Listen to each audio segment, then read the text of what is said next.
اگلی آیت جو ہے یہ بھی بہت اہم ہے، ایک فلسفہ دین کے اعتبار سے، بلکہ فلسفہ تحریک، دعوت و تحریک کے اعتبار سے بہت اہم ہے۔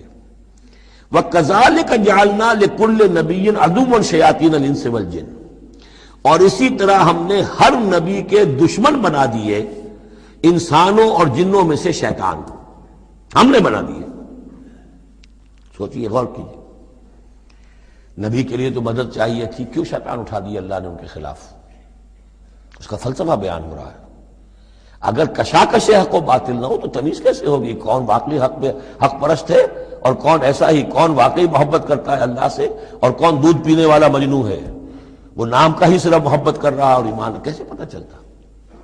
یہ تو آزمائش کے لیے ہے دنیا بنائی گئی ہے۔ اگر شر کا وجود ہی نہ ہو، خیر ہی خیر ہو، تو آزمائش کہاں ہوگی؟ لہذا ایک تو ہم کرتے ہیں خود، تندی باد مخالف سے نہ گھبرائے عقاب، یہ تو چلتی ہے تجھے اونچا اڑانے کے لیے، یہ تو تمہارے لیے چیلنج ہے، اہل ایمان کے لیے چیلنج ہے۔ ان کے مرتبے اونچے ہوتے ہیں، جو جتنا سفر کر رہا ہے، جو جتنی استقامت دکھا رہا ہے، جو جتنا ایثار کر رہا ہے، اتنے ہی تو اس کے رتبے بلند ہوں گے، ورنہ کیسے حفظ مراتب ہوگا؟ کیسے معلوم گا ہوز ہو، کس کا کیا مقام ہے؟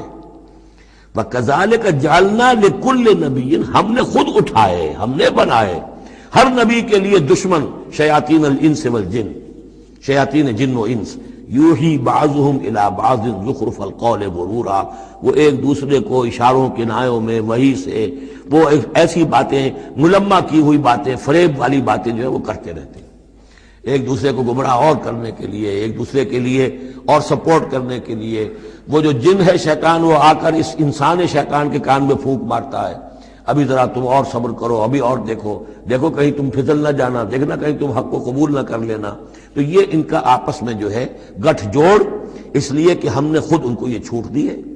وَكَذَلِكَ جَعَلْنَا لِكُلِّ نَبِيٍّ عَدُوًّا شَيَاطِينَ الْإِنسِ وَالْجِنِّ يُوحِي بَعْضُهُمْ إِلَىٰ بَعْضٍ زُخْرُفَ الْقَوْلِ غُرُورًا وَلَوْ شَاءَ رَبُّكَ مَا فَعَلُوهُ، اور اگر آپ کا رب چاہتا تو وہ یہ نہ کر سکتے۔ ظاہر بات ہے کہ کائنات میں کوئی پتا بھی اللہ کے اذن کے بغیر ہل نہیں سکتا۔ ابو جہل کی کیا مجال تھی کہ حضرت سمیہ کو شہید کر دیتا؟ ہے کون وہ؟ لیکن یہ تو اللہ کی طرف سے اجازت ہے، اس کا ہاتھ شر ہو جاتا، وہ ہاتھ جو اٹھا ہے برچا لے کر ان کی شرمگاہ میں مارنے کے لیے، تو کیا وہ ہاتھ وہیں کا وہیں شل نہ ہو جاتا اللہ کے حکم سے؟ لیکن نہیں، اذن رب ہے، ٹھیک ہے، ہماری اس بندی کو آزما لو جتنا آزمانا ہے، لیکن جتنا تم آزما رہے ہو تمہیں کیا اندازہ ہوگا اس کے رتبے جو ہے ہمارے ہاں کتنے بلند سے بلند تر ہوتے چلے جا رہے ہیں، تم کیا جانو؟ یا لیت قومی یعلمون بما غفر لی ربی وجعلنی من المکرمین، کاش میری قوم کو معلوم ہو جائے، میری بیوی رو رہی ہوگی، میرے بچے رو رہے ہوں گے کہ ہمارا باپ جو ہے وہ شہید کر دیا گیا، کاش وہ جان سکتے کہ مجھے میرے رب نے کیا میرا اعزاز فرمایا ہے، میں یہاں کس عیش و آرام میں ہوں۔ ان کے رونے کا کیا سوال، وہ خوشیاں مناتے ہیں۔ تو یہ صورتحال ہے۔